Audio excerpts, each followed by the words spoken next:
New South Wales Health has just in the last couple of hours announced that we've had now our second death related to the AstraZeneca vaccine.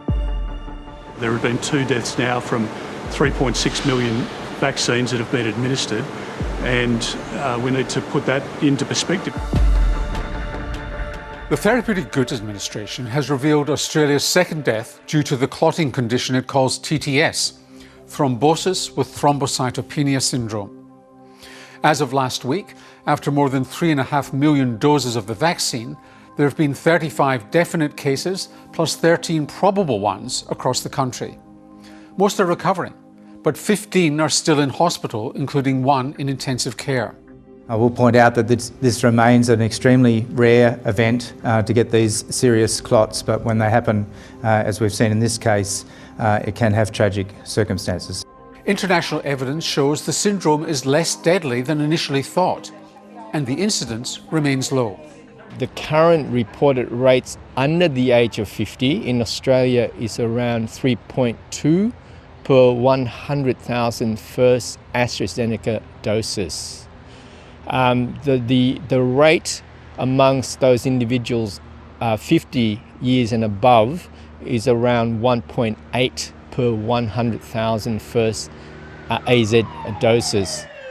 Professor Huon Tran is a widely respected specialist in blood clotting and a senior member of the society investigating the syndrome.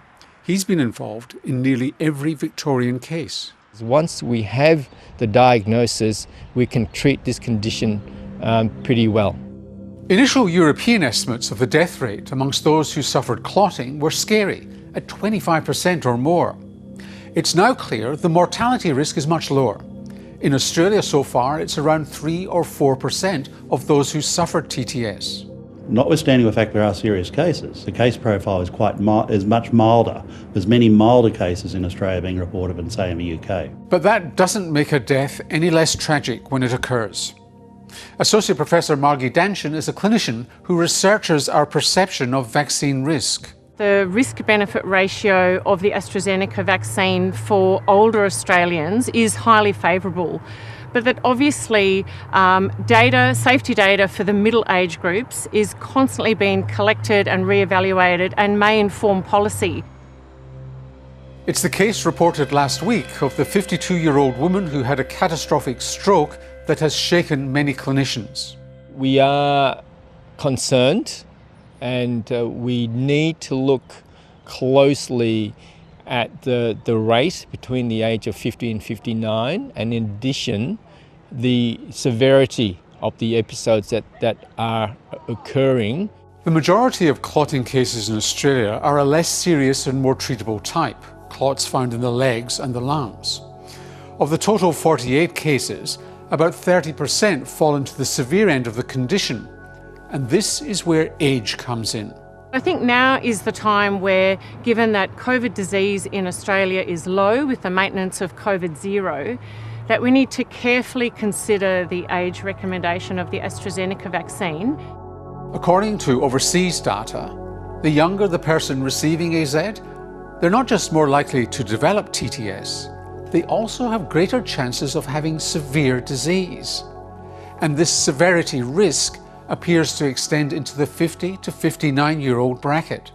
It appears that the data coming out of Europe and in the UK, that the more severe cases of TTS certainly involves the younger people under the age of 60.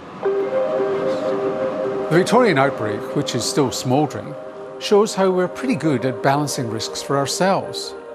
The queues for vaccines are testament to people realising that they need to be protected. And the fact is that hundreds of Australians have died of COVID so far, and many more are living with the after effects. Nonetheless, there may still be room for reducing the vaccine risk further by changing the rules. After European countries reviewed clotting risks, some recommended AstraZeneca be used only for those aged over 40, while others opted for a higher age bracket of 60 or even 65. In Australia, we went with the over 50s. At the current time, the use of the Pfizer vaccine is preferred over the AstraZeneca vaccine in adults aged less than 50 years. Thank you all very much. But pressure on the AstraZeneca vaccine has since increased, with several countries stopping their use of the vaccine altogether. The European Union is reportedly not putting in a further order for AZ after this month. When you look at the frequency of this syndrome, known as TTS, it's still much more common in the under 50s than in the over 50s. And that was one of the factors behind the recommendation to government. Some experts here are arguing for a change, given the latest data and death. Personally, I do have concerns about looking very carefully at needing to move the age up to 60. It may be time to consider now that we do offer Pfizer vaccine for the 50 to 59-year-old age group. But what's the message for the public? They should be confident that 50 has been set as the appropriate age for which the benefits of vaccination significantly exceed the risks. And if the risk changes, the relevant ratio of benefits to risk, if the risk changes, then the advice to government will change accordingly. And it's critical for good outcomes that there's early detection of symptoms that come on 4 to 30 days after an AZ jab. If people are able to seek medical help early and have treatment initiated with a blood product called immunoglobulin and blood thinners, then they can have a very good outcome.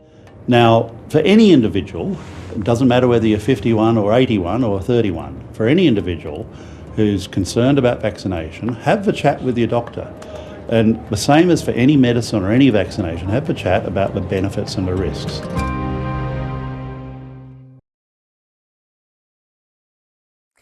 Hi, I'm Lee Sales. Thanks for watching this story. If you'd like to watch more of 730's stories, they are on the left of your screen. And tap on the button below to subscribe and get the latest from ABC News.